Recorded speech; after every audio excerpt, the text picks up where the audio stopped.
The NJoyStick podcast, I guess, video casts, stream casts. Enjoy stream, that's what we're calling this, right? It's We could call it that, or we could call it the fucking title we have right over our heads. yeah, Njoycast live. Ranked and tanked, huh? Yeah, I that's one thing I hate about our new format is I have to come up with a title if we're going to title it something like ahead of time before I even know what we're talking about, because we don't, it's not like we plan our shows and have a script or anything. If that's related to whatever you've been tweeting about lately, Yep. we're in for a long fucking ride tonight, folks. Not really. There's not much story behind it, but I'm drinking and I got ranked in Heroes of the Storm, so ranked and tanked. Yeah, like if I like, Heroes of the Storm could not interest me any less until you started bringing in like rankings and stuff into it, and then it's like, oh, great, it's a tournament style now. It interests you even less. Surprise. Yeah, it's amazing. So yeah, we had no games to play this week. Probably. I played Civilization 5 a bunch over the weekend, but there's not a lot to that's But I mean, I was saying we didn't have anything to games play. to play right like now. on stream. Yeah, yeah. Yeah. I've been playing shit and stuff, so we elected to go back to the usual format, and I was actually surprised. I was expecting a lot more smug "I told you so" from you on Twitter, but you must have missed it when I beat Brothers. Oh yeah, I did miss that completely. I knew you had like played it a little bit, and then I thought you kind of got bored and wandered off again. Yeah, uh, I kind of did. I just sort of started playing it on a whim, and I got past like kind of that first area with the trolls and stuff, and when you get the troll couple back together, like I got to that and I got to the wolves, and then I was just like, I don't want to fucking play this anymore. But then I got really fucking bored. Turns out you can only play Peggle for so long before you're out of shit to do, and I went back to it, and I'm really glad I did, because like from the wolf part on to the end of the game, I didn't stop playing, which I mean, it's not like an impressive feat of endurance, Yeah, but I want to say it was like a 3 hour game or maybe four at the yeah, most. But but I think it shows just how well that game grips you after that point. I was, I gave it a lot of shit because I didn't really like how that control scheme felt. It felt like you had to focus on one brother at a time at some points, but I'm glad I went back to it because that game really impressed me. The and it more is. comfortable I got with it. And I'll give it to you that the control is kind of awkward. Like I don't know necessarily a better way to do it, but Right. and it makes you think like if it had controlled better, like how amazing could it have been? I still think it's still one of my favorite games I've ever played. But I don't even have that much of a problem with the controls anymore because so much of that game, there's not really too many points where you really need to control both brothers simultaneously. And the points where you do need to do that, like when you're falling down the river or whatever, like it's pretty forgiving and pretty straightforward. Yeah, Um, that's the thing. Like I don't know if I ever. I think there are fail states. Like in the beginning, there's that troll, and then I think there's like an invisible troll or something that you yeah, have to hide in from. the snow village. And I Like you can't die in it, but it wasn't. I don't know if I ever did. I take that back. There was like that hang gliding part, and that was a little awkward. And I think I got that my first try. I thought that part was really cool, actually. It felt like it felt really intuitive at that point, like what the game has taught you to do.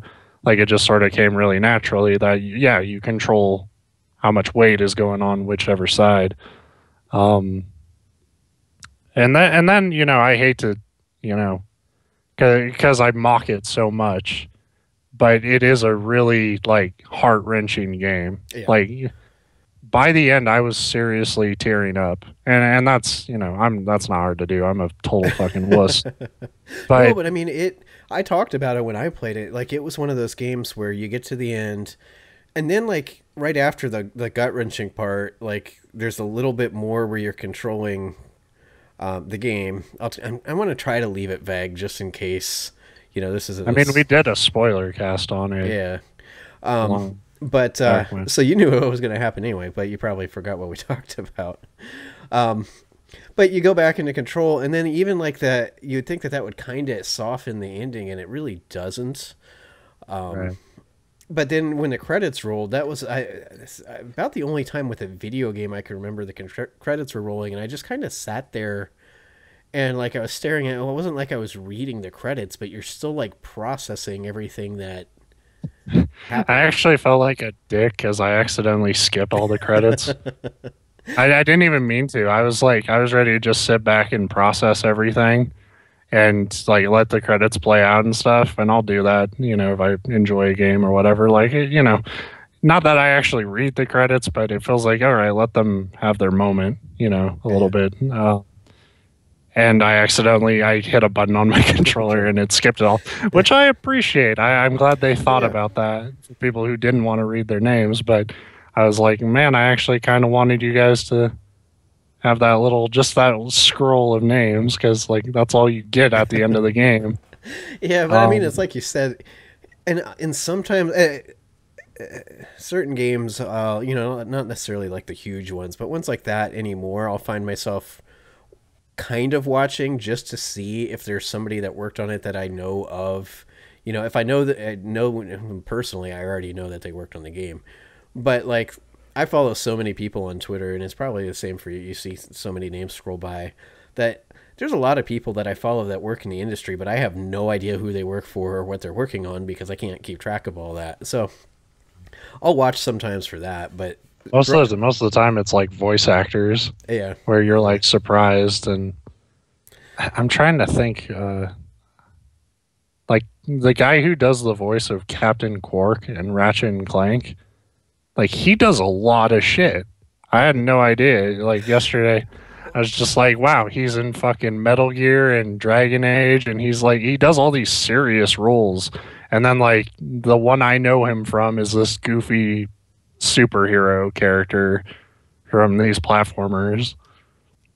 I'm Um, looking. But what always gets me is when there's somebody that I've seen as an actor or an actress like 1,000 times, but I had no idea that they do voice work as well. right. But yeah,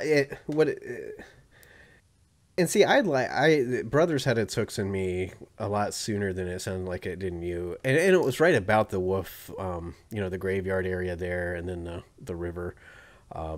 Although the troll area really, I thought was amazing from a sense of scale perspective. Like it did feel like a big grand, like troll city. Yeah, part of it was like it just had that dumb shit where it was like you free the troll and then she like runs off and you're like, what the fuck, pull us up. And Right. then like she comes back with a rope and you're still like, what the fuck, you could have pulled us up.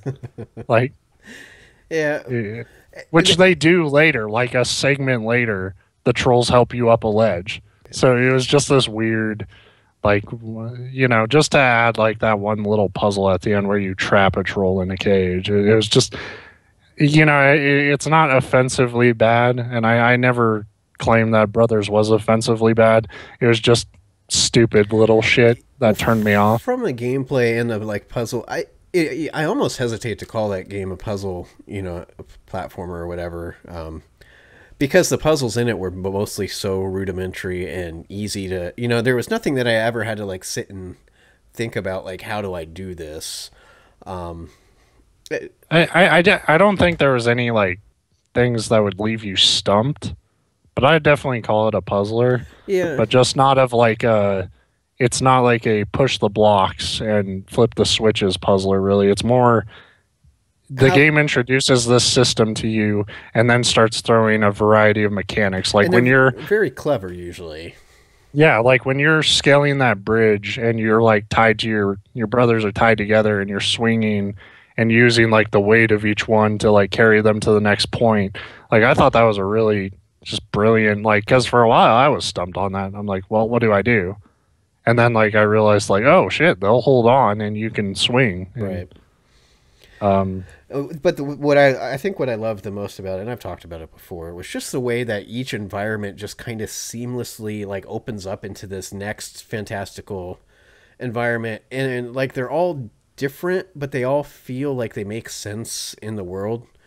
yeah, Like going from that haunted graveyard area or woods or whatever. My favorite, I think, was the battlefield aftermath of the giants. the Giants, yeah. Yeah. Um, But I mean, there's so many. I could just sit and go through them all and be like, oh, yeah, I love that. And then this one and this one. But yeah, I think just like it was a really remarkable game. Like, uh, I know you didn't want to get into spoilers, but I feel like I have to talk about it because I didn't get to talk about it because I never yeah. played it when we did the Well, and in spoiler fairness, the cast. game's 3 years old now, 2 or 3 Yeah, years old now. so So and I knew what was coming. Like, yeah, I actually remembered a lot about what you guys talked about when I started playing it. Um, so I nothing was a surprise to me. Like I knew pretty much the entire plot of that game, and I was still fucking leveled when shit went down. yeah, Like even before like the real tragedies and shit at the end. Like even just the shit with like the bird thing that you free from the cage. Like even when after he flies you to where you're going and then just collapses. Like even that I was like, oh fuck. No, that was my friend. friend, yeah, I just went through all this to rescue, and that section was cool because you're in this like tower, giant tower in the middle of nowhere, Yeah. and there was it never pans out, but there was that constant like suspense, like whatever lives here is going to come Yes. home. Yeah. Right. A real, Goldilocks thing going on. Like yeah, but I what I really liked is like, the game's mainly about the little brother. I don't think that's much of a shock. Um and like you go through the whole game and he's always kind of subtly he's the one who needs help Yeah. because he has the fear of water. Most of the time in that game when you're dealing with water, you grab onto the older brother and he does the swimming, and the little brother's just hanging on for dear life. And then by the end of that game, he has to step up, and there's that really sad feeling of just like he's on his own in this Yeah. adventure now, and like he there's literally no one to look after him but himself. And then he works his way back, and like so much of that game you see him just crying and just desperate, and then like you work your way back home, and after the adventure's over, it's just you and the dad, and the dad just breaks down crying. And Well, then like oh, go ahead.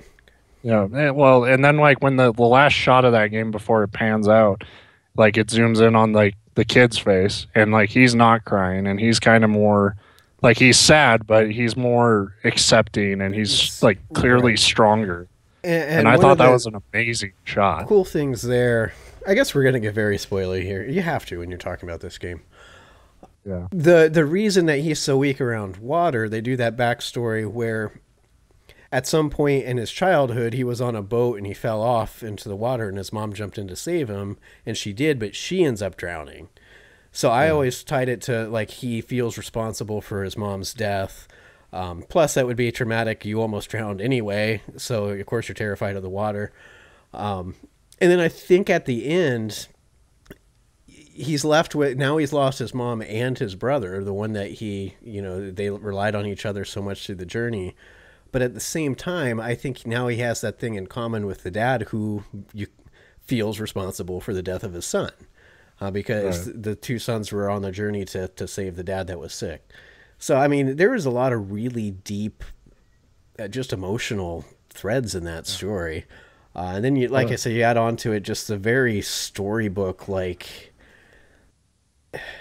if I think about like every Mother Goose type fairy tale that I've heard about as a kid, they were able to really like recreate that feeling in an interactive video game better than I've ever.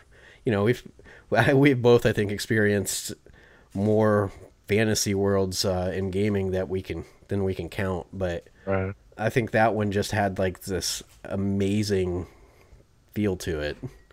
So Yeah, and like I said, I liked how it's like this unbearably sad story, but then just that last shot, like, and before it pans out, it's like something came out of this for this character, like he's learning to be the strong one, when his dad can't be, right. and his brother and his mom aren't around to be, and it's, I thought that was really breathtaking. And they even do that little symbolic thing at the end where, and this kind of had me stumped for a second because I didn't realize I could do it. But after you get back, it kind of cuts to a scene and you're back on the beach that you started on. And in the Right. beginning of the game, to get back to your home, you have to cross a small stream and your brother has to carry you because you're too afraid to go through the water. And then at the end of the game, it's not even really a puzzle. It's just there's a swim mechanic, and I didn't realize it would work for him because he's never been able to go through the water before, and you cross through that river without, no problem, just like you would the older brother would have, and it's very symbolic there of his growth as well. Yeah. Well, I thought, like, because it fell into that area where a lot of people were hyping it up, and I really didn't see how that game could be as impactful as it was for some. I think the most shocking thing about the game of all is that it came from Starbreeze, the people behind Payday 2 and Syndicate, the first person Right. shooter. And it's like we've had all the, and I know those games both have a small following, people that like them. Although Payday 2 just tried to throw that all out the window, but that's a news story that I don't really care about anyway. But for something like little and exploratory and meaningful like Brothers, that would be one of the last studios I would think of. Yeah, well, I'm not surprised that they tried something different. I am surprised that it worked like that. Like, I compare that game once I finished it. Like, I haven't felt that way after a game was over. Since like Ico and Shadow of the Colossus, like two great games that are all about atmosphere and all about very like minimalistic storytelling. Not ever like you never learn like the name of this location, or these locations you're going to. It's just this world, these characters, and no dialogue, and it's completely atmospheric and completely emotional. That's an interesting point because they tell you it's enough that, like I said, this whole world, and there's all these vastly different stories that play out through the environments, things going on and dangers in the world and just the scope of this world. But they only give you the very minimum information that you need to feel like you're, exploring Right. the world. And that was part of it too. You got the sense that these two brothers had never left home before. So they were kind of discovering this world for the first time as well. And I think that translated really well to the game. But So see, yeah, now you have me wanting to play Ico and Shadow of the Colossus.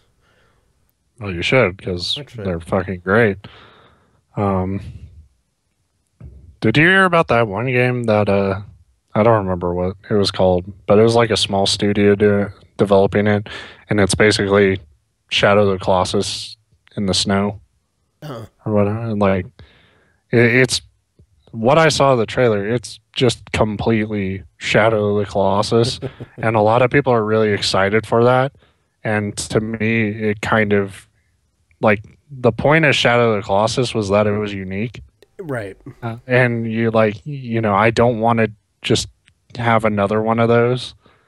Like, I think it kind of falls into like that BioShock 2 syndrome thing of like, you know, after BioShock, I didn't want to really go back to Rapture. Like, I just want to do, like, I want that experience to be one thing. It looks like maybe is it called Pray for the Gods? Pray Prey. I honestly don't remember the title for it Yeah, at it all. looks like it is. It looks like they just revealed it maybe a week or two ago. Yeah. I'm clicking on the website. I mean, it looks gorgeous, but It did in screenshots I saw of it. I think I watched a trailer where it looked a little rougher, but I'll say that's because it's probably, an early trailer. But it was So just that thing of like, yeah, I don't want to do that it's again. going to Like, hinge on like, does it introduce something new? Where you really have to worry is like, how's the story? Like Shadow of the Colossus had it was very, very unique gameplay, but it had that minimalist but very emotional and impactful story. But you can't do that same story again and have it have that impact. yeah, Like, I just think there are certain things that you have to get there first in order for it to really work. Um, QuickTime events were a great example of that. Like, when Resident Evil 4 did QuickTime events, it was like, wow, this adds a little bit of interaction to cinematics, and nobody really hated it that much. And now we fucking hate it because everybody started doing it. Um, I think it'll seem a lot more blatant in something like Shadow of the Colossus, because that's such a minimalistic game in terms of like mechanics and story that like we saw with like Lords of Shadow, where some people like that game a lot, but that's the one that was coming to mind for me. And I actually, that was like the one part of that game that I didn't mind. I don't have a problem with quick time events, especially if you can seamlessly like weave them into action, combat. Like probably the better modern example would be God of War. But you still have to be careful with how much you use them and how much you rely on them. also what those like QuickTime events actually entail. Like God of War has some of the like more brutal ones that are kind of satisfying to pull off, but they also have ones like I remember I had one of them on the PSP where it was like it just showed like the analog stick nub on the screen and then just arrows going in all sorts of fucking directions. And I'm like, well, what do you want me to do? Right. And then you lose the fucking boss fight because it's not And clear that's at what all. makes quick time events so hard. You have to be expecting them. That was one thing that the first, no, not even the first, I think it was like the fourth episode of Telltale's The Walking Dead. I loved that series, but there was one of those episodes, they tended to throw those in, and one of them did it so poorly. It might have even been the fifth episode of this first season. You'll remember because I know you played through those, where you were like on the roof of a school or something, and you all of a sudden you had to jump to the next roof over. But like, Yeah. it was right after a long cutscene that you didn't have control. Then all of a sudden they're just like button press. You're like, whoa, where the Yeah, fuck did that come from? I mean, that's like the cheapest crap. and like at no point in that game had they established even like movement like that being a part of it. Right. Like up to that point when you had gameplay and stuff like that, it was like shooting or pushing something in the way of a door or something. Like, they like The Wolf Among Us had shit like that, but they introduced it like in the first episode. And Like you you were got it, always like expecting it because it wasn't like here's a 5 minute cutscene, bam, here's a button on the screen. And you're like, oh, right. like you knew what sections were had player agency and what sections were story. Yeah. And most of I the mean, time for Walking Dead you did too, but that one section it pissed me off so much. yeah. Well, I mean, hey, you want to talk shit about The Walking Dead? You got a friend in me. Um, but yeah. So I don't know why I brought up Shadow of the Colossus fucking ripoffs, but I don't know. It looks cool. Now I've got my eye on it, so I'm glad you did. But the Quick Times event's a perfect segue into the fact that we learned yesterday that we're getting another David Cage interactive experience. And Detroit Becoming Human. Because you have to name it the same like convention as Beyond Two Souls. since you brought that up, I've been trying to think of different ways David Cage would say he was making a new game. And like stuff like coming soon, a new feeling will bloom. Just fucking shit. That's like you like he because he doesn't ever want to say game. Like Which is that fair would be a because failure. so far I have not played a game from David Cage.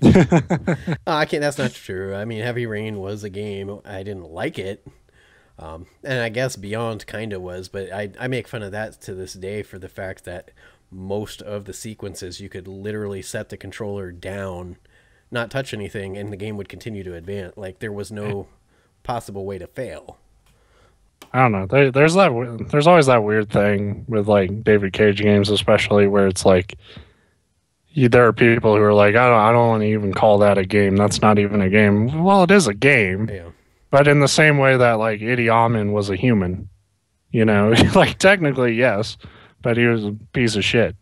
Not to say David Cage's games are the Idi Amin of games because they didn't commit genocide to anything, Well, except for but maybe I our sense of wonder and enjoyment. But destroying our imagination with machetes. and a lot of people. I mean, I'll give it to him.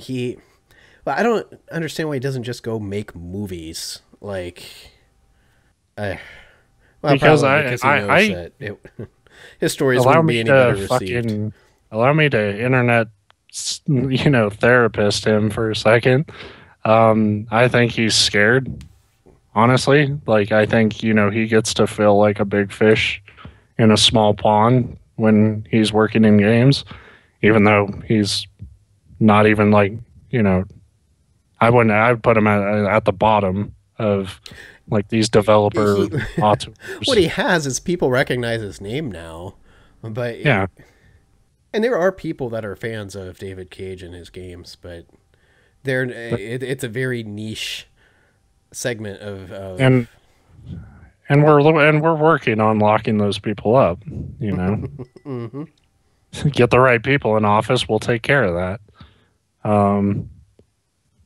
But but yeah, like like people just like grab screen captures of him just talking while he has like Willem Dafoe and shit just like they're just bored and Yeah. staring off into the distance.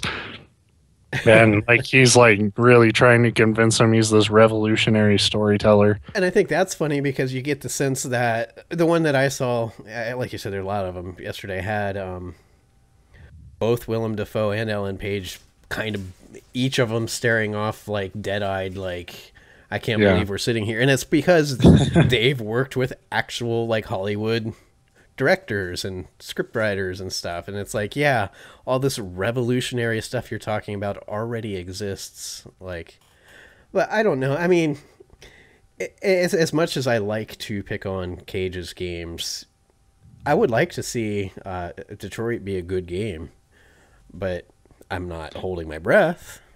Well, I'm I not think going the to pre-order problem it. is like I think the problem is he never we've talked about it millions of times, but he never really thought about like what stories play to video game strengths.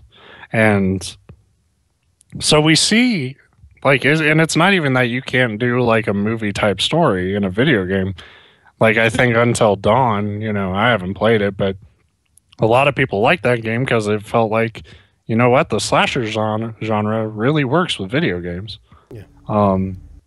When there's just that element of like, rapid fire fucking death and shit and some lightheartedness to it, that really works. The problem is he's trying to do these like really dramatic, Shawshank Redemption, the video game. yeah, that type of shit, murder mysteries that don't really satisfy video game mystery fans because you just sort of walk through it.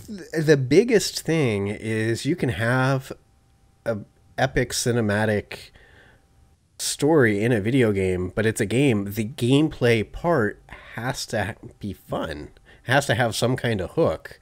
And it's like he wants to just completely ignore what makes the game, playable and just tell the story. It's like, that's great. That's what TV and movies are for.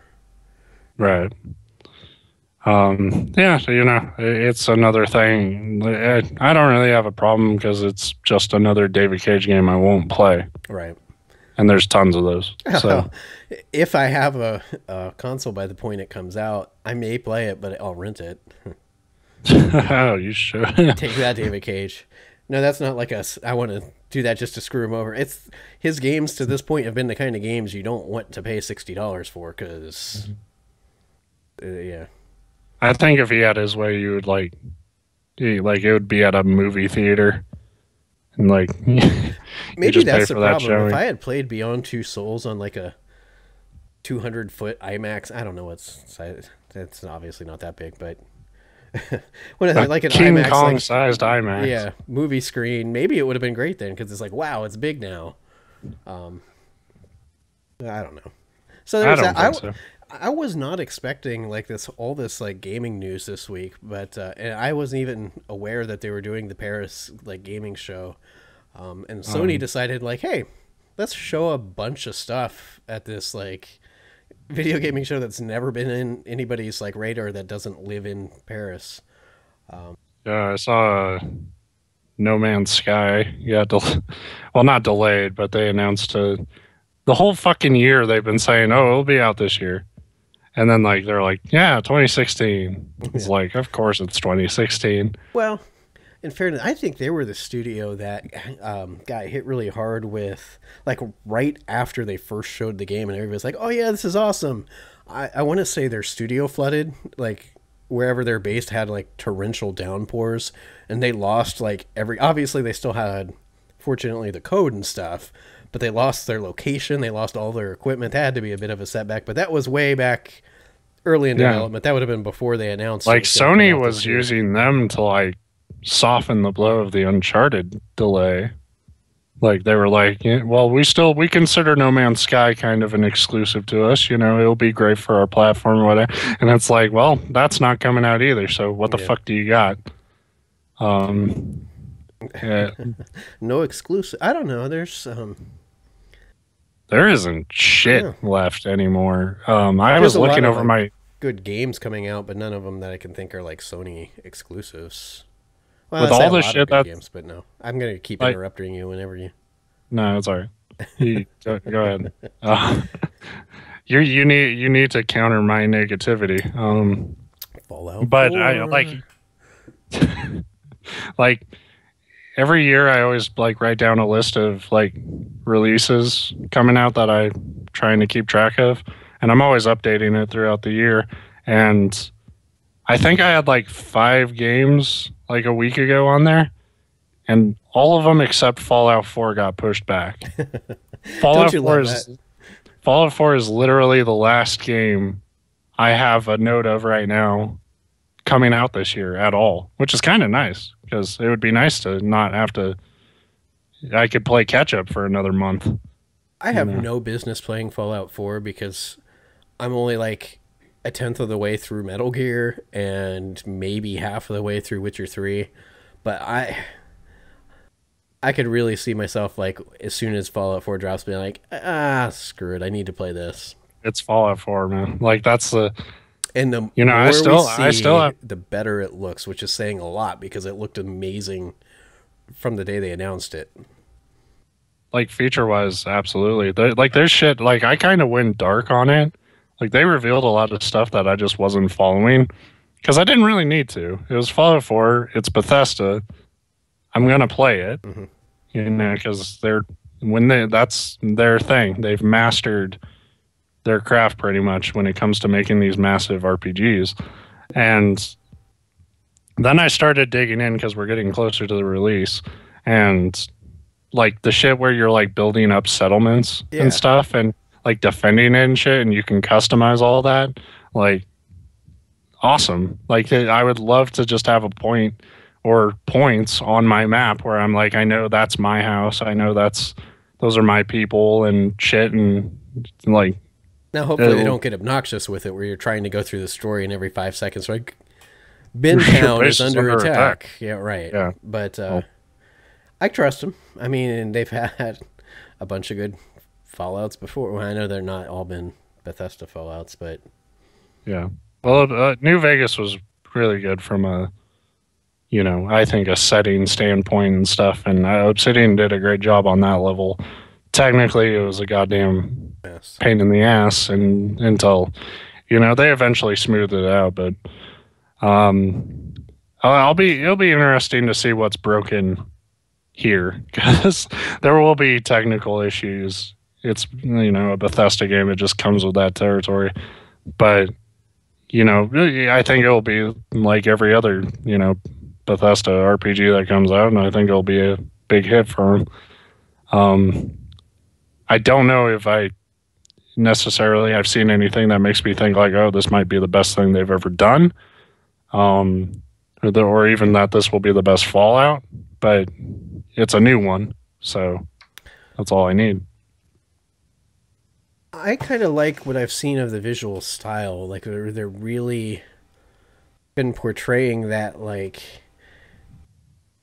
60s or 70s vibe, but like nuked all to hell, and now it's a future and it's a wasteland, but it still has that like the whole just like 69 Chevy and drive up diner like stuff. And I know they've Yeah, done that before, but I think now it's one of those where really being able to cram more of that stuff on screen because of technology actually does seem to help. yeah, Because everything that I've seen, I don't want to say that the world looks more alive because that seems counterintuitive to a like apocalyptic atomic wasteland, but it seems like it was more alive and then got blown up, and now it's this Fallout, alive. well, I think I do. I would agree with that, and on the level of like a lot of the cities they've shown kind of look like structurally they kind of look like Borderlands hubs in a way, but people are moving around and you can seamlessly get out of those areas and stuff, and it's like in a way that makes the world feel more alive when it's these grand Yeah, sort of cities of rubble because in the and stuff, past and it's you're been like helicoptering out. you're in Fallout and you're like, oh, here's a like Nuke Town or whatever. That's, I know, a Call of Duty thing, but you're like you're wandering through the map and you're like, oh, here's a little settlement, but it was always like half a dozen nondescript houses that are like burned out. Like now it actually feels like places that were inhabited. Well, they're whatever. You know what I'm saying. Right. Um, so I don't know. I like I say, every time I see something new about that game, I get more excited for it. Well, yeah, I got the urge lately, and we talked about it a little on Twitter. Like, I had this weird urge to suddenly play Destiny. Like, for some reason, that sounded appealing to me, and I managed to like two. It was two things. One, I knew it was going to be a passing thing. I from what I've heard, the Taken King stuff is really good, but it's still a very social driven game, and I don't have very many friends. Not only that, but if you're picking up the game now, before you could even get to the Taken King stuff, you're gonna have to get through, get Right. your character leveled up and that kind of thing. But Yeah. Um, so, and also Fallout coming out. I knew I was going to want to play Fallout. I wasn't, yeah, I just had this weird thing about wanting to play Destiny. So I'm, saving my money for Fallout. And then to pass the time between then, I picked up NBA oh 2K16. yeah, I forgot about that. And I haven't really played an NBA game since, it was, since they sort of had that arcadey feel in like 2K2 and stuff. And 2K2, one of the best sports games ever, in my opinion. And after some time with 2K16, that is still true. 2K2 is still way, Well, that's kind of you why know, I asked you on Twitter if you thought it was something that you just needed to get used to. I had an NBA game, shockingly, because I don't care about basketball all that much. Probably 2K like 12 or so. It would have been right about the time I first got my PlayStation 3. And it wasn't bad, but it did take some getting used to because, like you said, I grew up playing arcadey stuff. Hell, my favorite basketball game of all time is still NBA Jam, and that's as arcadey right. as you can possibly get. But I kind of came around to it, but you have to approach it more as a basketball sim than. Yeah. And that's what sort of changed. And I knew it had changed, but I didn't know how much so. And so I'm still playing it, and there is some truth that you just have to get used to it. But there is that, like, I still can't get over that feeling. I think I described it to you, where it feels like I'm responding more to these really like over the top animations rather than the characters on the screen are responding to my button presses. Right. and that is fucking infuriating a lot of the time. Um, like the shooting mechanics are, I think, is for something that is just a meter that fills up and you got a time. Like that thing is really goddamn weird. Because Does it still use the last one I played? I think you had to like press down on one of the thumbsticks and then up, like to simulate the like push off of the um, shot, and it just never felt reliable to me. well, you can still time like this meter fills up and you got to hit it like right in the middle for your release, and you can still use the analog stick to do that, which feels kind of weird, but you can also just use square and it feels a lot better. Um, but it's different for each shot, like how it fills up. Like so, your normal jump shot will fill up a certain way, your free throw will fill up a certain way, and then like if you're doing like if you're doing a post up thing and then you have to like turn around for a fadeaway, you have to wait for your character. Like you hit the square button, but you still have to wait for your character to do his pivot move and then like jump back before the meter even starts filling up. So like I'm having a lot of trouble getting used to the timings on that. I've been playing it for a few days. I haven't won a fucking game yet. That makes the game real fun. And there's also from what I've read, there's this thing in it where players just get hot and cold. Like it's just they programmed it, and I don't know how that works. So there'll just be like it'll just be like, oh, suddenly this fucking player can't miss. So it's this horrible feeling of like things don't respond immediately, but there's still like NBA Jam rules in effect. And if it's gonna feel like NBA Jam, then I want a steal button that just fucking works. And I want, I want to shoot and I want to block, like I was want gonna say, basic just wait till button your presses. CPU opponent like does 4 flips in the air and the ball catches fire and they dunk on you, and you're just looking at it like, what the hell Yeah. was Meanwhile, that? I can't. Meanwhile, I can't shoot the ball without it being called a travel or something. Like, yeah, it's like it looks great. Um, and it the way it plays is just confusing, and I wouldn't even say it's bad, but it's definitely more in that ballpark of where it's like it's a little too animated for my taste, and it's a little too caught up in its presentation. Because for me, a basketball game should be fast. Like I know it's not in real life because they have to stop it every 2 seconds because refs are assholes, but a basketball video game should be skip the highlights, skip the timeout shit, like immediately. Like as soon as I press X, I just want to get back into the game. And this shit makes you watch so much of it where it's just, I don't want to watch guys sitting down. You don't? Like, That's exciting. I don't, Like, I don't oh, he want to took that spend, seat good. yeah. And then like, it'll do that. Like your team will take a timeout, and then like, not only are you watching them sit down, you're watching somebody who isn't even your coach talking to the players. It's always some other fucking dude in a suit. And it's like, I want who to see the one fuck? of the people from the stands come down and be like, guys, what you need to do. Yeah, I'm like, I'm a Clippers fan, so I'm like, where the fuck is Doc? Who the hell's this asshole? And it's just somebody like, oh, we gotta. Isn't it funny how like they can do the players because they get their license from the Players Association, but the coaches must not be part of that? Like, Right. I don't know. But it seems it's funny because you're talking about this, and it just kind of made me think. Somebody else was talking about the new wrestling game, which I would say I couldn't be less interested in, but that's not true. Some of the older ones were just a blast to play because they were so like stupid.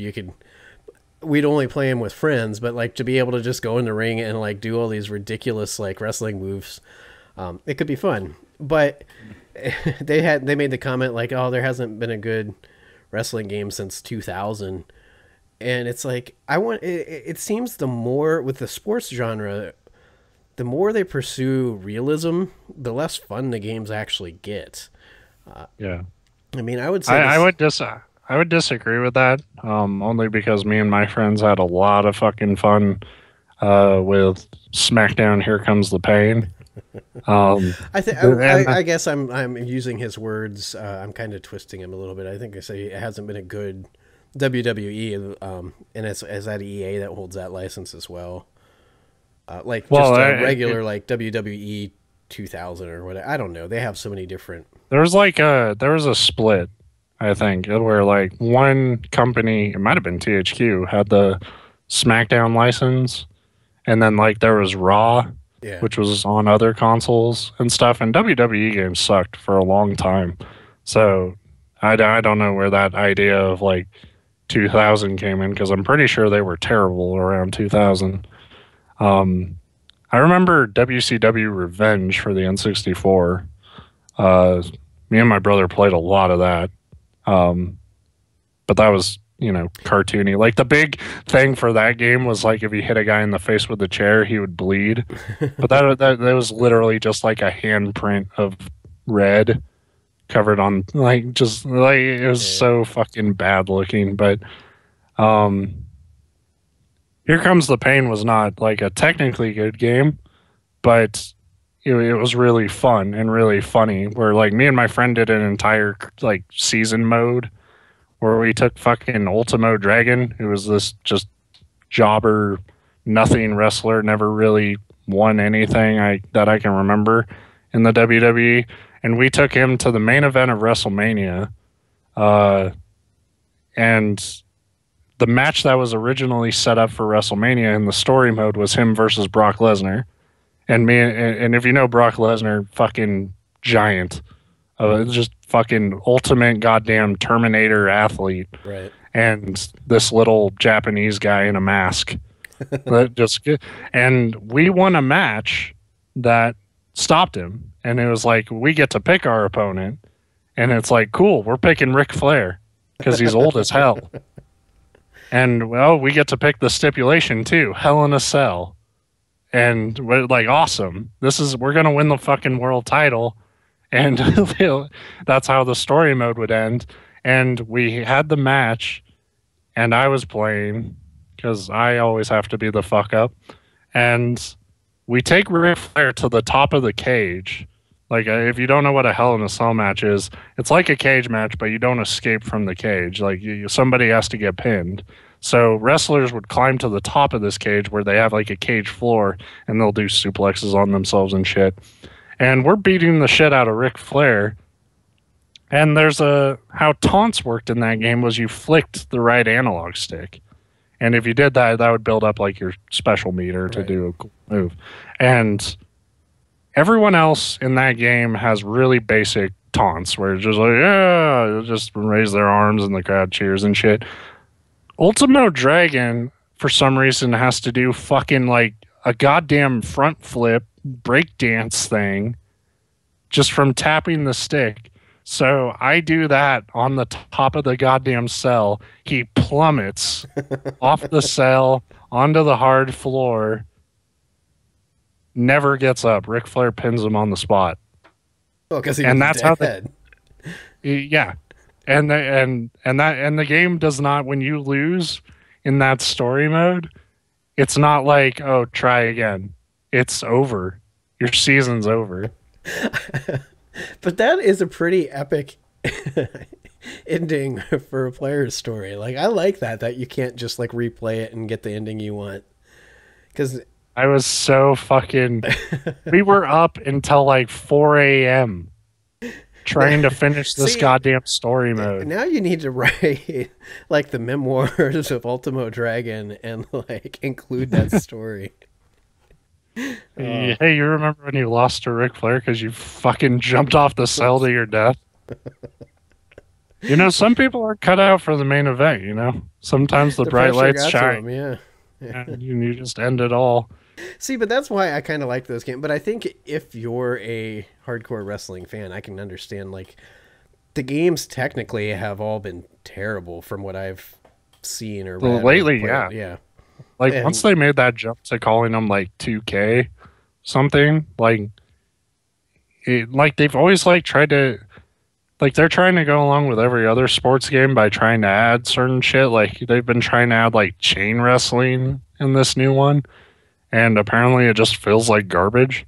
I'm picturing like someone, one of those big wrestlers, like literally wrestling a chain, like a like take Yeah, that, yeah, and then it ends up fucking getting wrapped around his neck and like yeah. knocking him out. Well, they actually do have that match in wrestling, not with a chain, but it's a match where they like the two wrestlers get tied together, Hmm.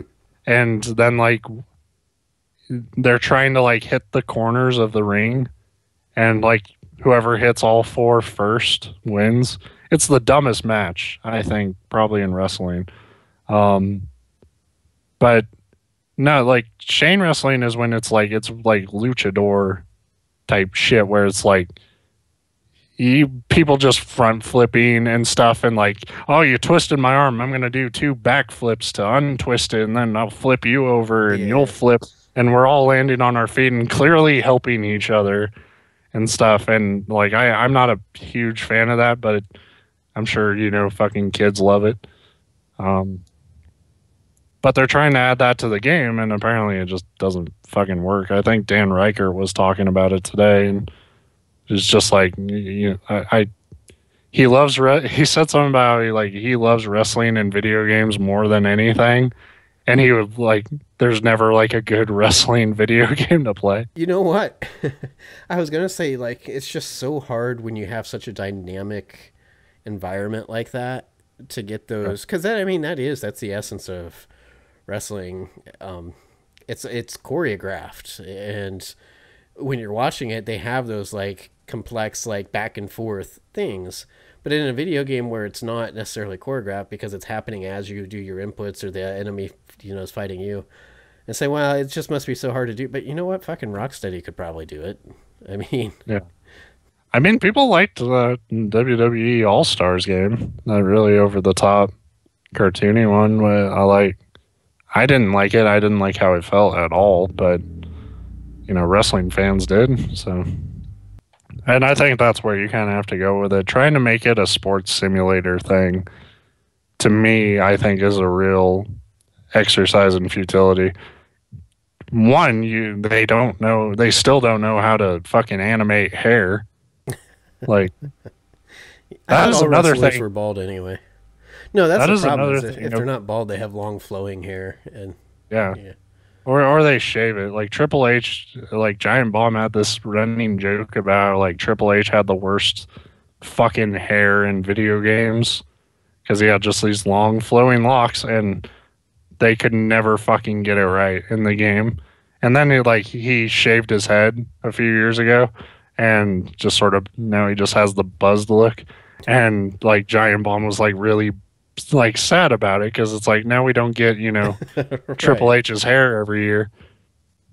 That is another thing in 2K16, NBA 2K16. Dirk Nowitzki's hair looks like a goddamn hedgehog. It makes no sense. Like, I don't know how the hell they got it that bad. Because You, his hair is pretty normal. It's just you long hair. you notice though that whenever these games are coming out and they're showing these screenshots, like, wow, look how realistic our game. They don't show those players. Yeah, they show fucking Michael Jordan and shit where Yeah, it's like like, a bald head with sweat on it. We've got that one down pat. I would fucking hope so. Maybe you should understand that like hair does not like it's really Final Fantasy type hair. And Dirk Nowitzki has like the most normal head of hair. It's the most normal thing about him. He's this fucking gigantic jump shooting German and he has just normal hair and they can't fucking do it. I'm looking it up because I wanted to look at him. It's pretty great. See, yeah, it's terrible. Oh, that's 2014. It's still terrible, but It's probably not much better. and the thing is, it looks like he's got that kind of hair that I have, like when I let mine grow out just a little bit. Like you said, it's not that long. And so many games are like that where it's like when you're doing your character creator, it's like, oh, this is supposed to be my hairstyle, but it looks like I have like hair painted on my face and then just this like block of hair on my head. Like, Yeah.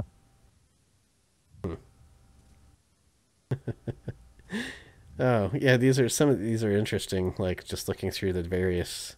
I just did a Google search for, and I love that I specifically typed in NBA 2K16 Dirk Nowitzki, and it's pulling up like all these other versions of the game Yeah. first. But whatever.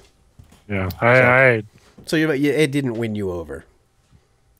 no, it's I'm still playing it, but I'm not. I don't know how long I'll play. Probably until Fallout comes, because I have nothing better to do. And horror month was a complete failure because I just don't want to fucking play horror games. I, Turns I out, I sent you that thing though. I got all excited because I thought it was going to be a release date announcement, and it's not. But that I have Layers no of idea Fear what that is. had a new like Halloween content thing that they've added Yeah, to I it have just for no idea Halloween. what that is. Whatever it, what, like I read that email a few times, and I have no idea what it actually says. like, like I get it. There's a room where stuff can happen, but I don't know what that stuff is or if it's worth Well, I playing. mean, I'm not going to tell you what it is because that's the surprise. Well, no, they do tell you what it is, but I don't know what that like What it means. Where means. it's they're saying like there's like a bunch of ghosts in this room, and if you type in certain words, they'll talk to you and shit. And it's like I don't want to talk to them.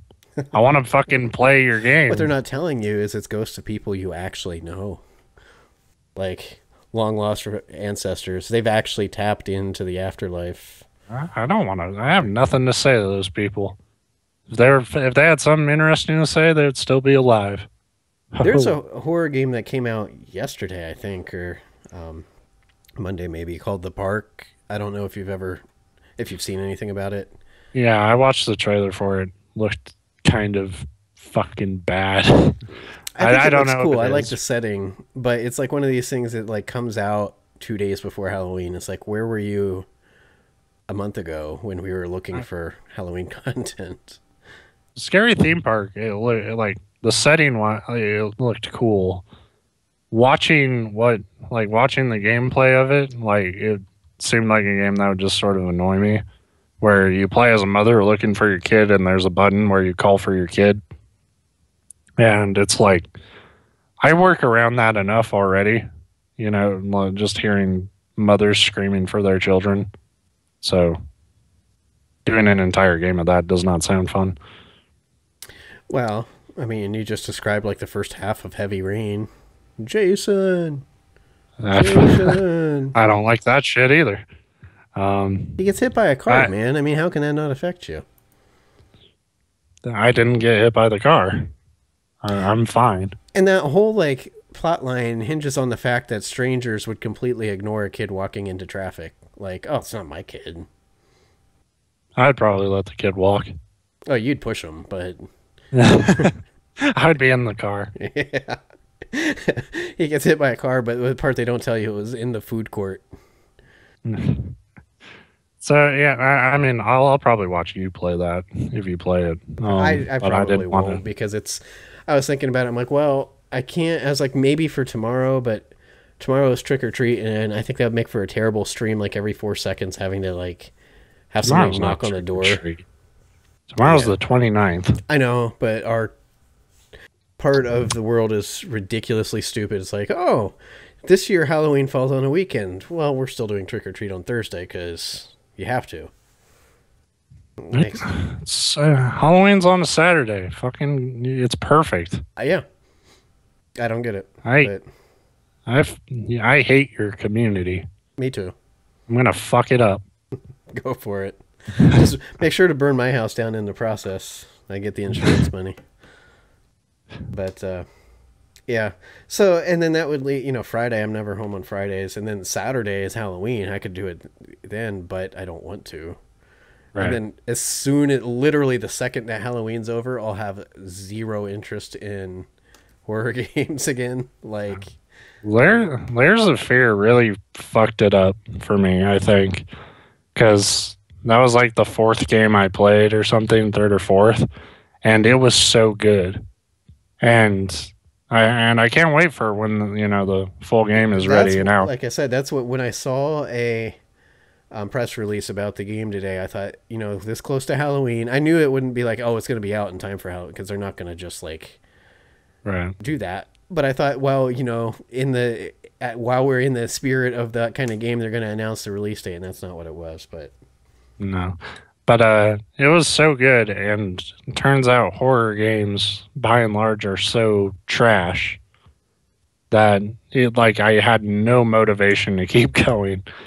Like I have a bunch of games here. I don't want to play fucking any of them because I've tried to.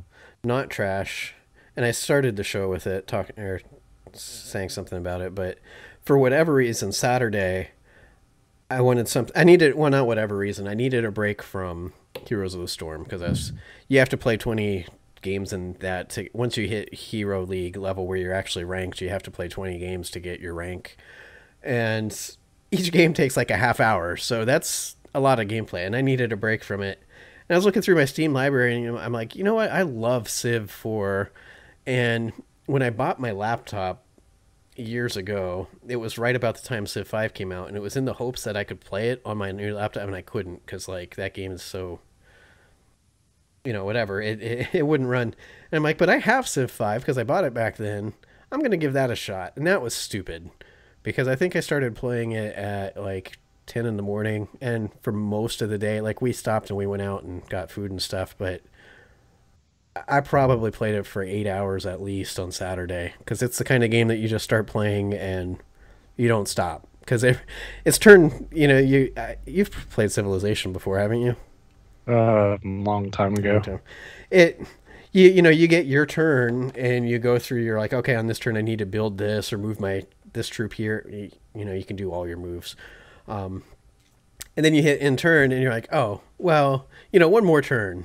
And you'll say one more turn for like weeks if nothing comes up to interrupt you. So that's an awesome game. I think a lot of people didn't like 5 because it went to, in Civ 4, you could, and I think all the previous ones, you could stack units on a tile. So you could end up with like 37 infantry like units on the same tile and just like be a tidal wave over your enemies. And this one limits most units to 1 per tile, and that adds a different kind of strategy to it. I like that because what would always happen to me in 4 is I would think I was keeping up with all the competing nations around me. Like, yeah, I've got as much military as they do. And then find out I was completely wrong, and then you just get steamrolled after, when you put like 12 hours into a round, and then all of a sudden some country comes along with 4,000 military units and just blows you up. You're like, oh, well, that sucked. Yeah. So, yeah, but there's not much I can say. That game's been out forever. Everybody either knows it or has heard of it. And like most of the games I play, it's about the least interesting thing to talk about, or at least I'm not good at making it interesting. But it ate my entire Saturday. Yeah. Yeah. I was trying for a while to write something about Layers of Fear because I feel like more people should know about that game than they do. Because I think that game's going to be pretty goddamn great whenever they finish it. I've heard a lot of rumors about like January or something when they're planning to be done. Because they just recently announced that it's going to come out on Xbox One as well.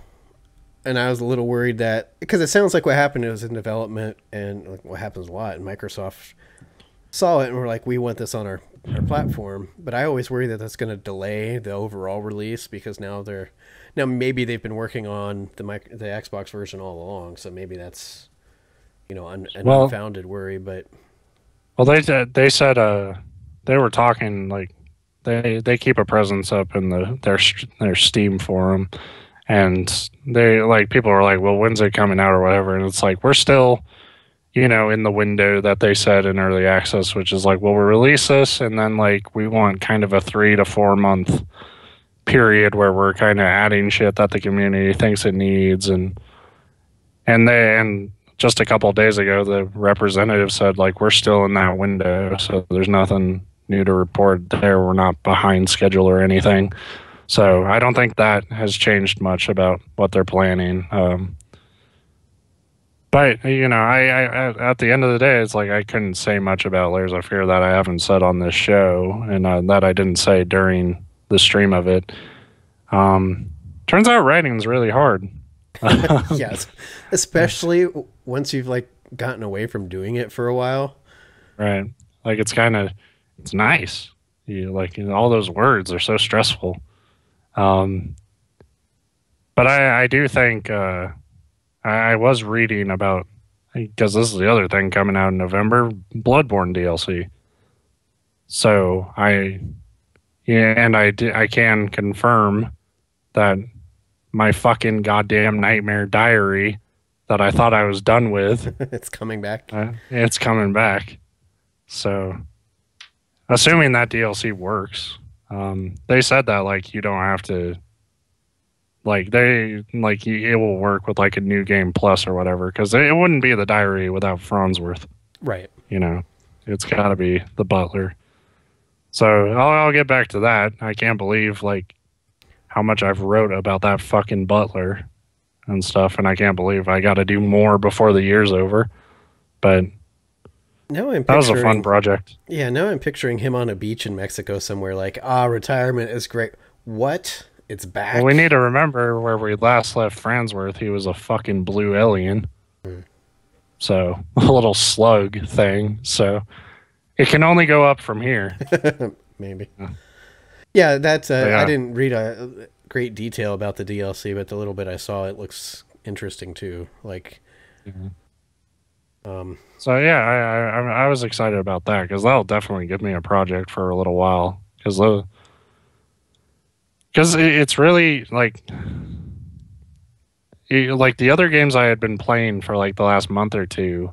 It's like shit like Mario Maker and Metal Gear Solid, and everything about those games have been said, pretty much. Or I said it on the show, and then it feels like, well, I can't just repeat what I said on the show. The show's killing my art, Steve. yeah. That's my The point. show's killing a lot of things. Killing our time, Our souls. quality time we could spend with loved ones. If we had any. Yep.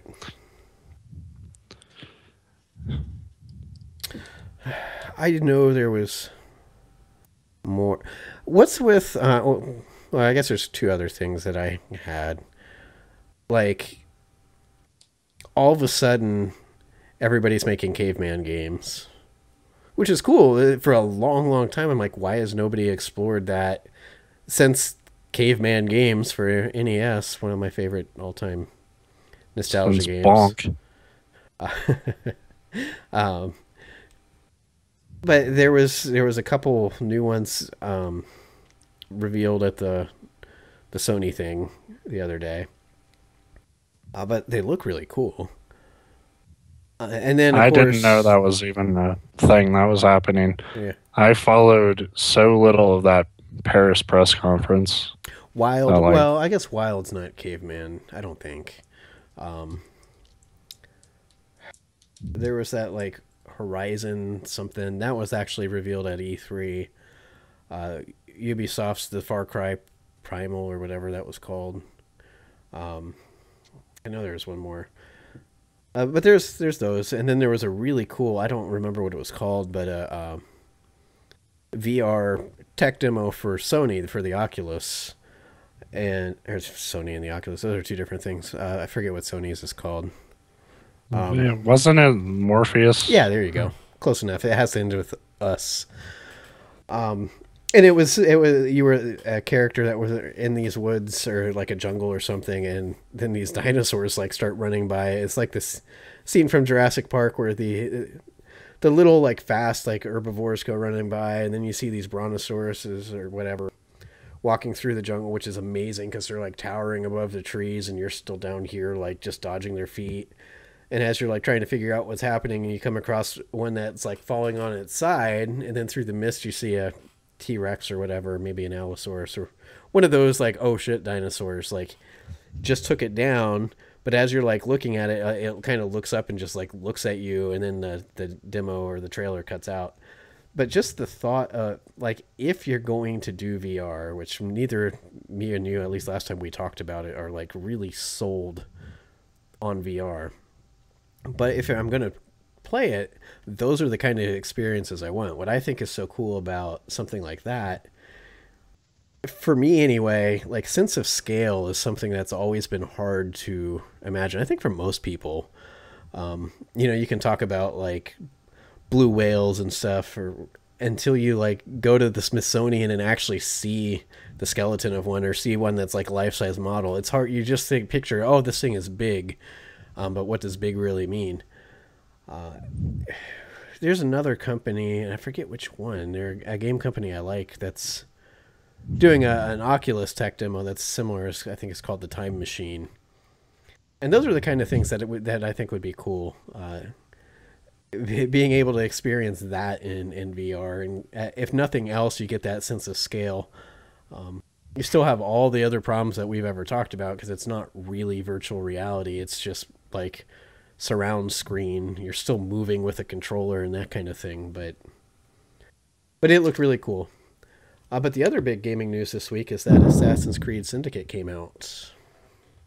And it was better than Unity. Seems to be the yes consensus there. That's a high bar to cross. It's that thing like I hate to say it, but there's literally, I don't know if there's anything else they could do to get me to care. I can't give a shit about that game just on a mechanic level. I was gonna say Assassin's Creed Old West. I can't remember if you like the whole cowboy thing too.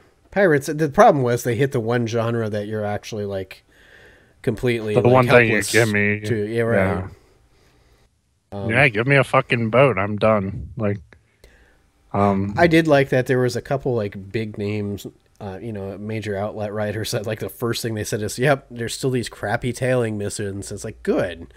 You guys start talking about that, and maybe they'll finally fucking listen and cut that out. Like, I think that the game would automatically jump. You can't just because they only respond to fucking numbers. You can't just say, "Oh, there's telling missions," and then give it an 8. That's like, true. You gotta you gotta draw a line in the sand. God damn it! You gotta say, I am not going to eavesdrop on people. I'm going to fucking murder at the end of it anyway. Like, my favorite part about Assassin's Creed Syndicate's release so far, and Ubisoft swears up and down that this wasn't them, it was some third-party agency working on behalf of God knows who, but there was a press release that went out. I didn't get it because we're not that important. But everybody was sharing it today on Twitter, and it was just hilarious. It was like, oh, yeah, celebrate the launch of Assassin's Creed Syndicate featuring, what's her name, Evie or whatever, the Evelyn, the female protagonist, which is only 50% of it because it's the brother and sister. It's not like she's the lead; she shares it. But it's like, oh, Assassin's Creed Syndicate, we're proud to announce that. Not only is she a strong female lead, but this is one of the first video games to ever feature a female lead.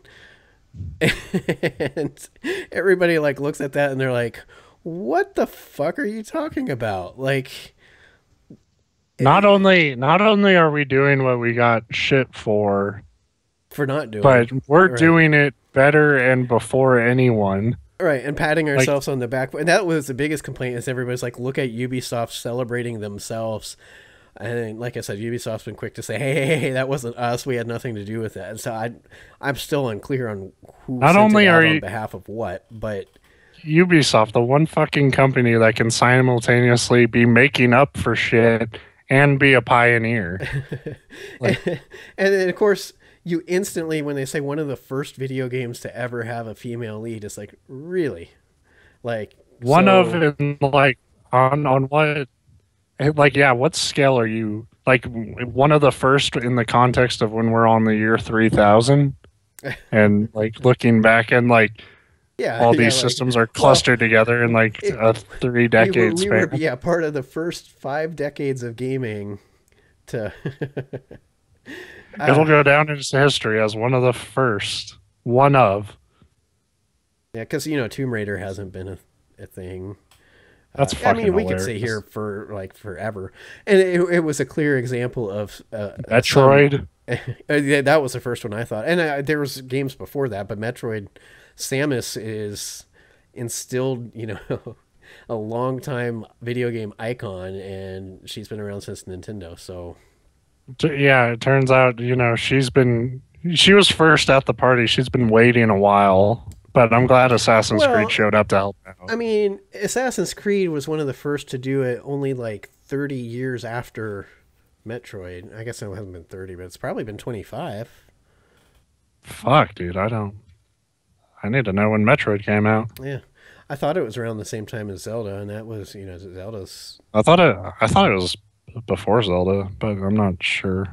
Well, you'll figure that. But it was just hilarious. I mean, it was way off base, and I don't know who they thought was going to buy it. And somebody mentioned that it was a great example of an ad agency making a PR agency or somebody doing a press release with somebody that's completely unfamiliar with that product. Like, obviously, whoever wrote that is not a video game expert by any means. So, Metroid, the original Metroid came out in 1986, so almost 30 Yeah, years. 29. Cool. 29. But shortly That's after that, Assassin's Creed, and only like what, 10 iterations into that franchise? It's like it only took us, we're on Assassin. It only took us, most of our series to muster up the the fucking nerve to split conviction. time between a male To, and yeah, female. But we're on the cutting edge. to have men and women for the first time in a video game take shifts all the way Uh, to the end. That's fucking hilarious. uh, so that was great entertainment, and it is good. I am not a fan of Assassin's Creed. Uh, I'm like you. I liked two. I played two, and I played that all the way to the end. But I didn't Dude, love it. it It was was like it was enjoyable, but it was didn't make me a fan of well, this series. two is a game that I think contextually now is probably ruined for me. I probably couldn't go back and Right. play it because it would just be another one. But at the time, coming away from Assassin's Creed 1, which I thought was a pretty rough game, some people liked it, but I thought, it didn't live up to its hype. Assassin's Creed 2 it added a ton of new shit that was really fun to play with. Um, And I'm probably right there with. If I played two again, I wouldn't. I probably wouldn't make it through it. I probably wouldn't make it 2 hours yeah. into it. But I didn't play one. I almost did, but I heard the same complaints that you just said. Like in one, it was the very first one. There would be like three types of missions. So from the sounds of it, you were like there would be the really cool assassination missions, or you'd be tailing or sitting on a bench eavesdropping, and like that was it. Yeah. So yeah, All the boring shit about right. killing And people. then two, they started adding to it, and like I said, the story. It wasn't like the story was something. I don't freaking remember anything about the story, so it wasn't like it spoke to me there. But I enjoyed playing through it, and then everyone until Black Flag I've hated. Unity I never bothered playing. I don't plan on playing Syndicate. But Huh. but I am glad that Syndicate came out and there's not like faceless characters in cutscenes this time. So good for you, Ubisoft. I think in some ways it's worse that way. Like Unity was such a disaster that if they followed up with another disaster, It'd I be would think they would entertaining. have to Yeah. rethink what they're doing. And now I think it'll be back to business as usual. And But they may surprise you and do something like well, see now they'd just be copying if we had an Assassin's Creed Neanderthal.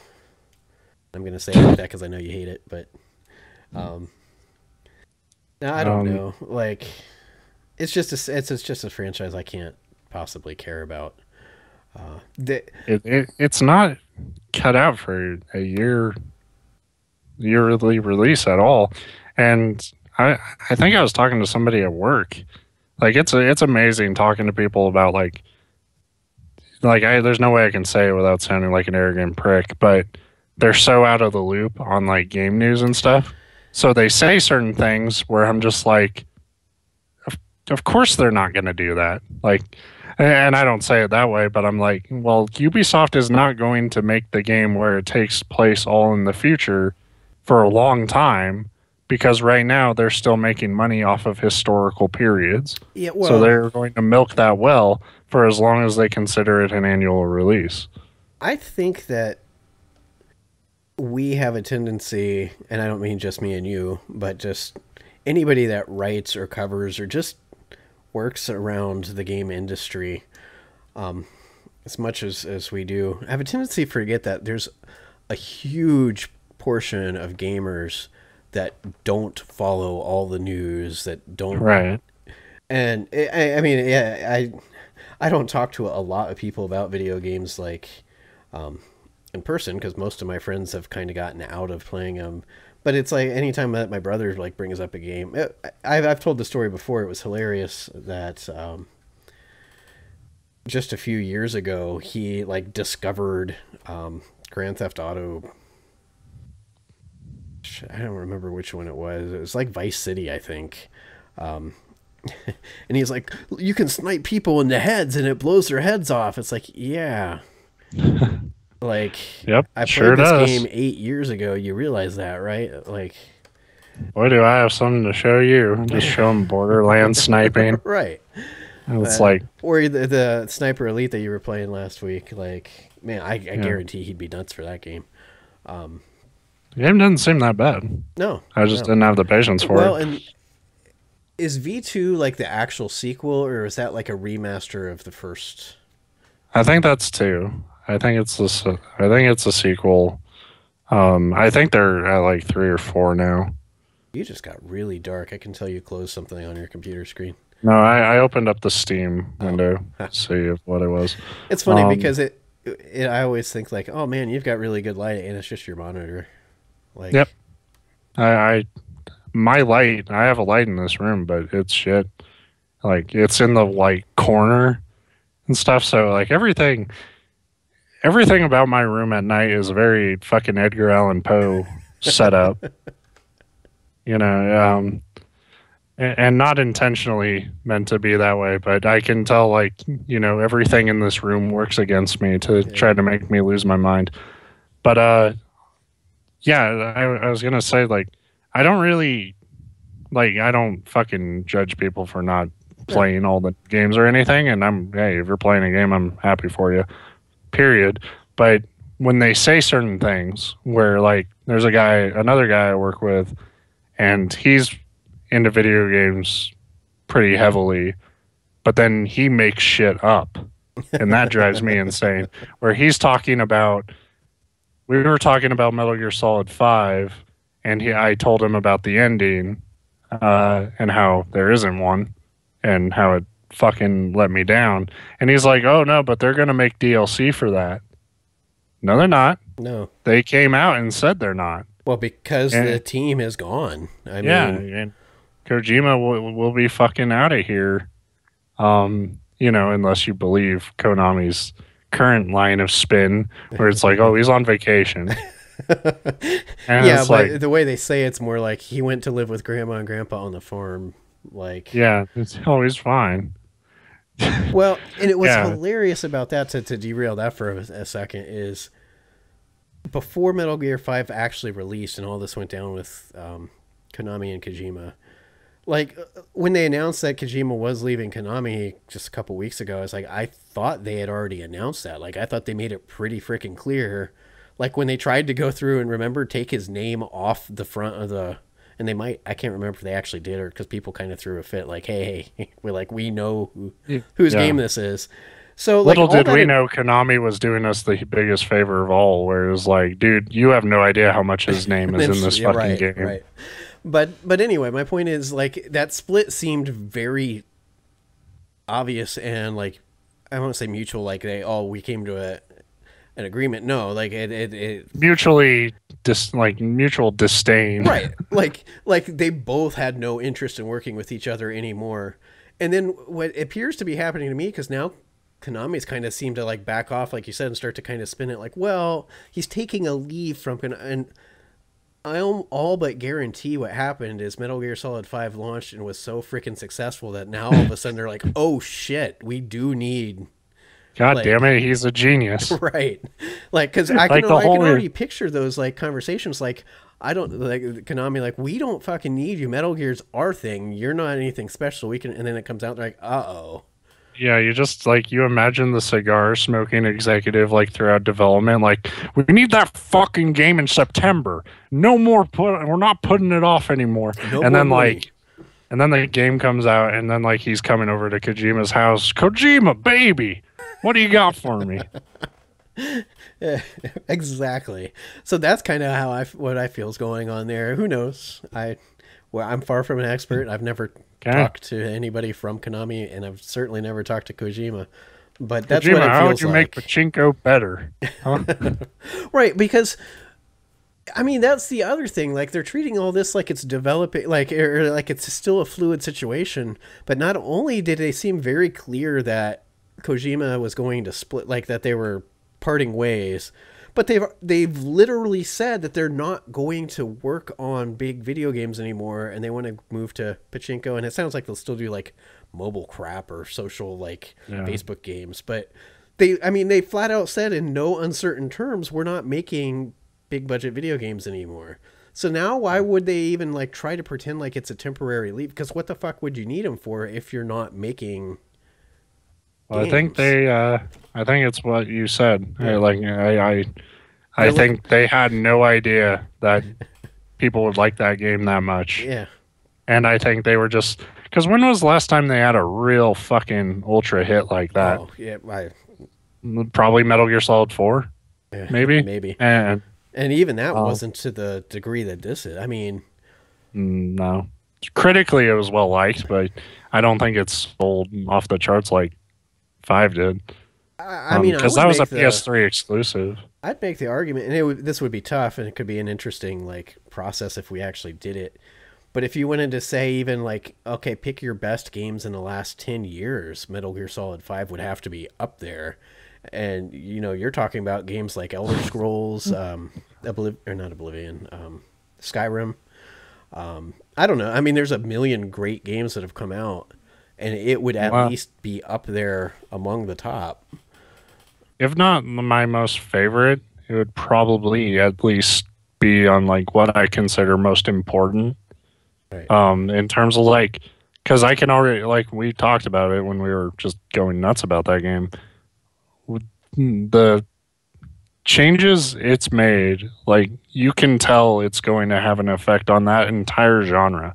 Right. Like stealth games are going to take a lot from Metal Gear Solid 5. And that's what's so sickening about this all happening with the split and them not wanting to make games again is because it's like you finally evolved the series to something that I'm extremely excited about, and now you're telling us it's the last one. Thanks. Yeah. I don't even need another fucking Metal Gear game. I wanted that ending. Well, yeah. And that's the thing I'll never fucking I don't no matter know. how any Maybe of this your plays coworker out. knows something that you don't. You're blowing him He off doesn't. like you don't know anything, and he's an insider. Like He doesn't. He likes Majora's Mask. He knows nothing. yeah. Like That's the other funny thing. We were talking about how like we kind of lose scope because we're used to talking to people that like look at things critically and we discuss the stupid crap. Then talk to someone like my brother or probably like your coworkers, and you ask them, "Oh yeah, what are your favorite games?" And it's almost like shocking to me every time because they'll start listing these games that you're like that game was crap. That game was crap, and then you realize, well, but they're looking at them through different lenses. Well, it doesn't usually bother me like when people say they like a certain game. It's when, once again, with this coworker, it's when you're wrong. You're completely fucking wrong about what you like about Majora's Mask. Yeah. People like Majora's Mask because they like the weird setting. They like, sort of the darker tone of the story. They like the mask mechanic, even if it is kind of a burden. Cleared up with the 3DS version a little bit. What you don't like Majora's Mask for is the dungeons. The dungeons are pretty fucking terrible, by and large. There's a few cool moments, or whatever. And there's a couple of neat little boss fights and some boss fights that are cool, but they should be more like mini bosses or something because they're so straightforward.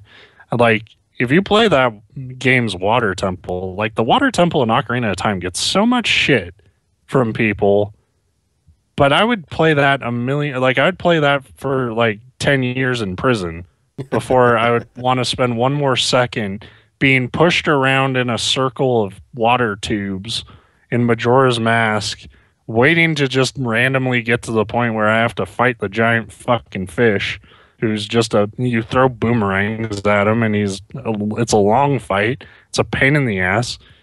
And when people tell me that game has good dungeons, they're lying.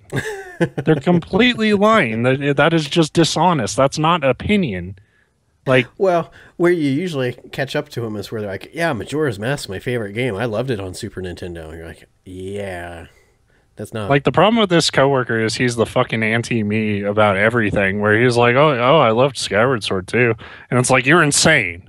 What did you like? You know, and I'm already wound up because we've just been arguing about Majora's Mask for 10 minutes. So I'm like, what did you like about Skyward Sword? Oh, well, I love the world. The world wasn't fucking there.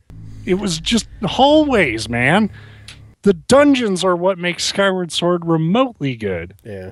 And I wouldn't even say they're remotely good. I liked the game, obviously, but you're insane. We knew you were insane. I wouldn't list it like anywhere near like. And I haven't played as many of the Zelda games as you, but of course I'll always, well, unless something drastically changes, say that Link to the Past is by far my favorite. There was one. Well, you didn't play A Link Between Worlds. Not yet, no. But I don't see that being better than Link to the Past, because the problem now is Link to the Past was not only a great game, but it was a very like important game.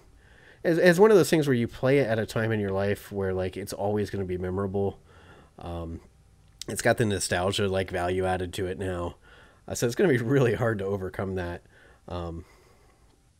I do want to play Link Between Worlds. I did play some Link's Awakening, and I liked that, but that was very much just the Link to the Past formula with the, new setting. I don't know. Well, Ocarina of Time's amazing, even if I never finished it. And that was more like it came out at the wrong point in my life where I just wasn't, I had a job and was in school still and playing like paintball and stuff with friends, where I just didn't have that much time to devote to video games. I don't know. I mean, obviously Zelda's a great series, great franchise. Yeah. I am a little worried, not worried, but I have a hard time getting too excited about what they've shown of the new Zelda that they're working on. I don't know. Just the things that they've shown haven't like screamed, this is what makes Zelda special, like to me. But they haven't really shown that much of it. Yeah, that's kind of the thing. They've only shown like a few minutes of like really rough gameplay. So it's hard for me to be excited about that either. Except it won't have the goddamn Wiimote. Yeah, that's true. That'll be a lot better. But it'll come out on this new Nintendo thing that we don't know about yet, and it'll have some even worse control. Like, you have to blink your eyes to swing your sword. If it doesn't come out on there were rumors for a while recently about a Twilight Princess HD release on the Wii U, and that'd be great, provided they port the right version over.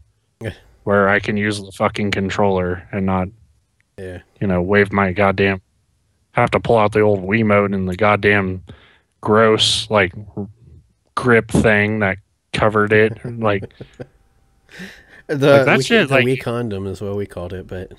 Yeah, the fucking rubber. Like, as long as, like, you port that game over, like, the Wii U controller is really great for Zelda because you have your items, like, right there.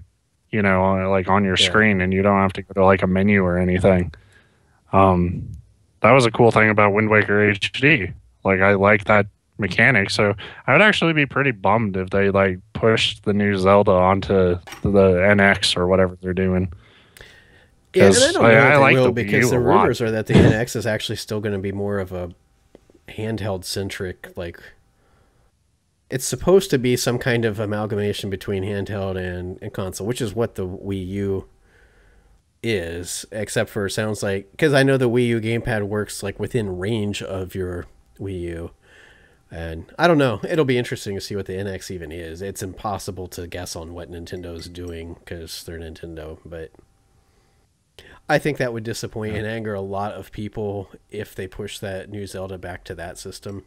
Now I could see it maybe coming out on Yeah. both, like they did with Twilight Princess, but Yeah.